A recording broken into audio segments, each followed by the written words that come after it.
Most people grew up hearing fables that filled up their imaginations with amazing stories about mystical creatures during childhood. And you probably remember the story of the Little Mermaid, a magic creature half woman half fish who lived in a secret kingdom beneath the sea. But you better know the mermaids were not created by the Disney studios. Their stories are known for too many years, until nowadays they fascinate and scare the people's mind.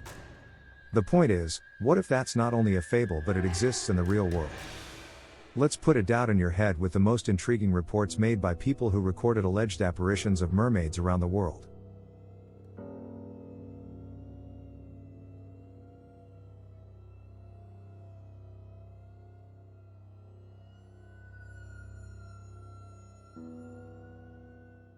Hey folks, how you doing? Today, I'll show you why the mermaids are so enigmatic to us and how their legends survived for too many centuries. So, let's get back to 2000 BC in Babylon. The Babylonians used to pray to the god named Enki. He told them a tale called Astagartis, which talked about a woman who killed another person and tried to hide in the sea, but the sea didn't appreciate what she did, and she was punished by being transformed into half woman half fish.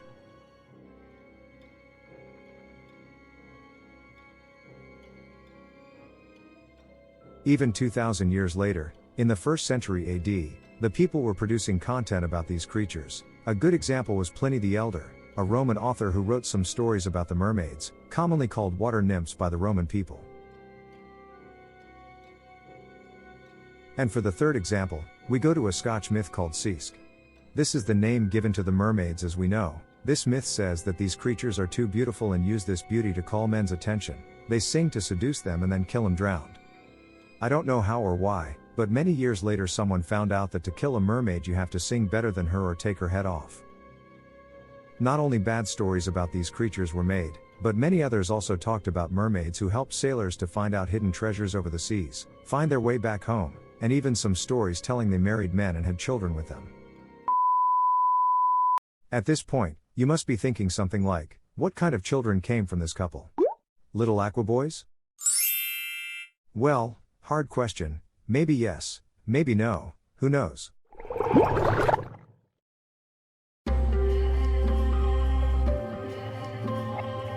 The mermaids' tales were spread by the whole world, from the west to the east.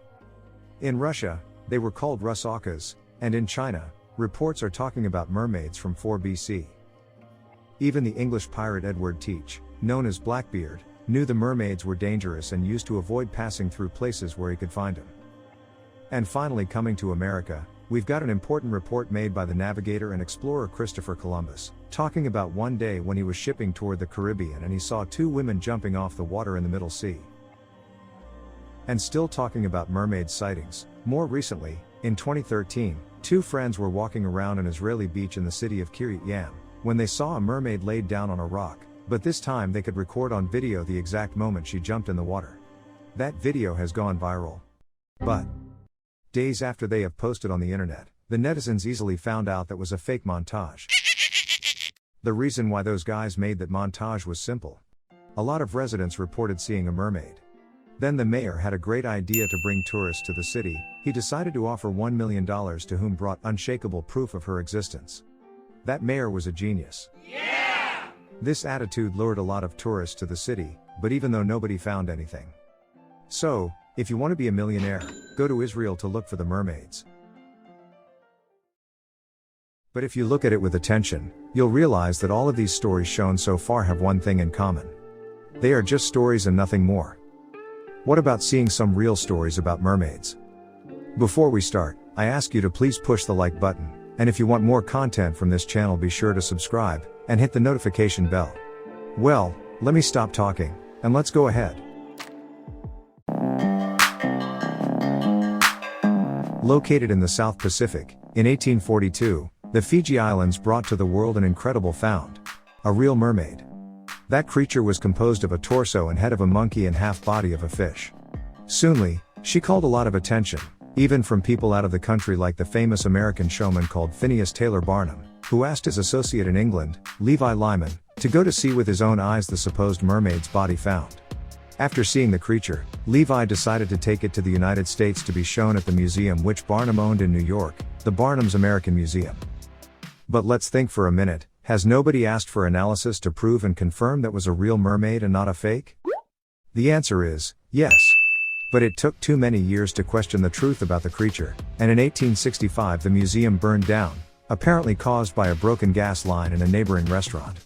Then the mermaid was lost, making it impossible to prove anything.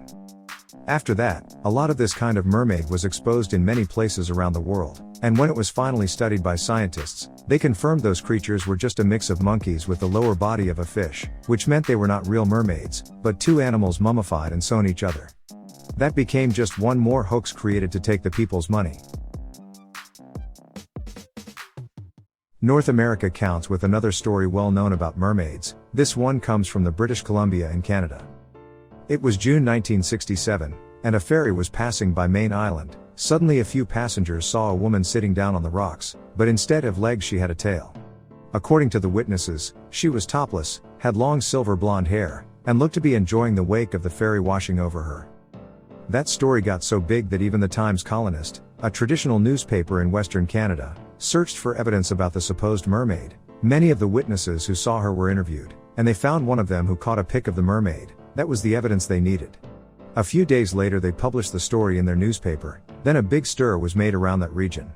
Even the famous author of marine life books, Charlie White, got interested in it and offered $25,000 to whom captured the mermaid, and brought her to be analyzed by competent marine biologists and prove she was a real mermaid. Many people went to search every centimeter of Main Island trying to find the mysterious woman, but nobody found her.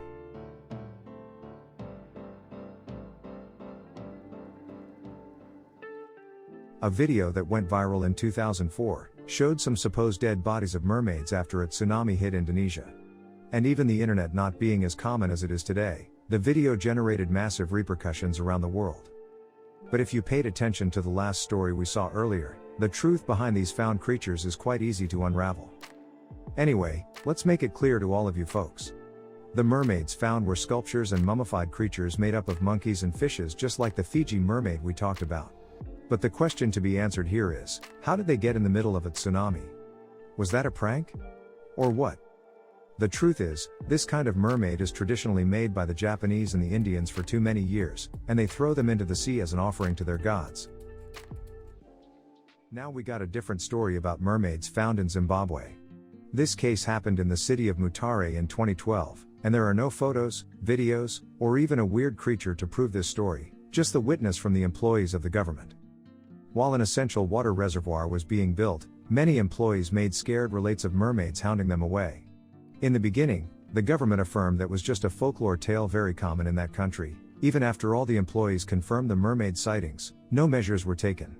But after all of them denied getting back to work, the minister Samuel Nkomo decided to hire white people to work in the reservoir building.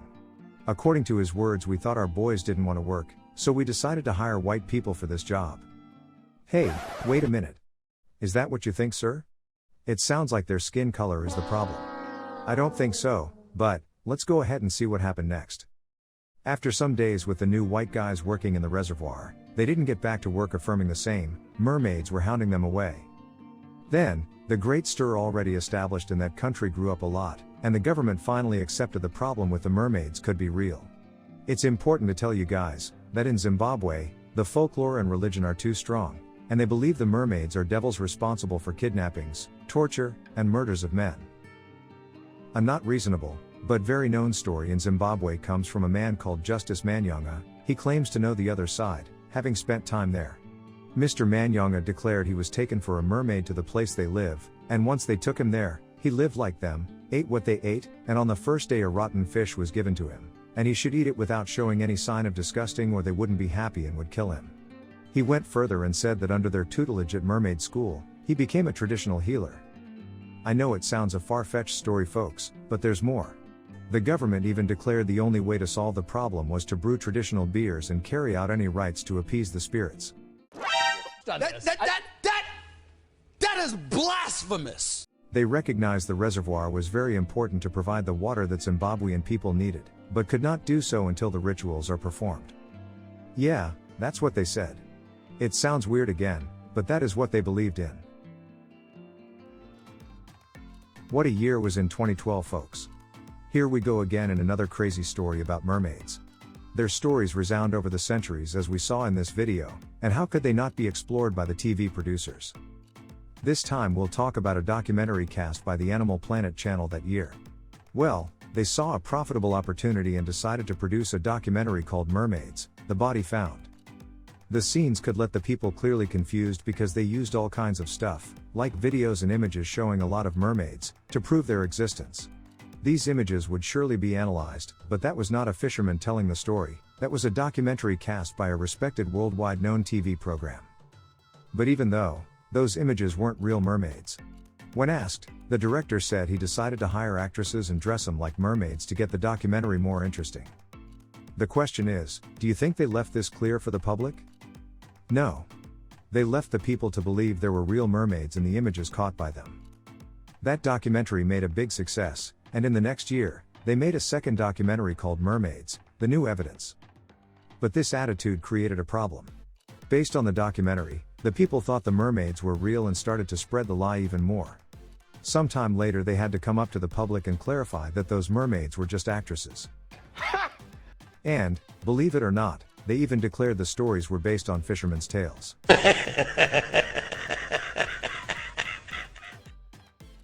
We're finally coming to our last but not least Grant story about mermaids. Now we'll go toward the land of the rising sun, Japan. This story is still being unraveled right now in 2022. It's about a so-called mummified mermaid kept in a temple in the city of Asakuchi, and worshipped by the Japanese people, which usually go there to pray to the mermaid asking for health. But after all the stories we've seen so far, you must be asking, why do those people pray to a mermaid? To answer this question, I better tell you about an old Japanese folktale called Yaobaiku ni. It talks about a little girl who inadvertently ate the flesh of a creature known as ninjyo. This creature was a half-human fish with a monkey's mouth, and according to the tale, if you ate her flesh you would get eternal youth. The girl grew up normally, married, and had a good life, but the years passed and she didn't get older. After all her family die, she became a nun and kept alive in youth for 800 long years until she disappears. Now, let's see how this mummified mermaid was found. In the first half part of the 18th century, near the Japanese island of Shikoku, a fisherman captured the creature and sold it to a rich family. What happened with her from that time till nowadays, and how she got into the temple, it's a mystery.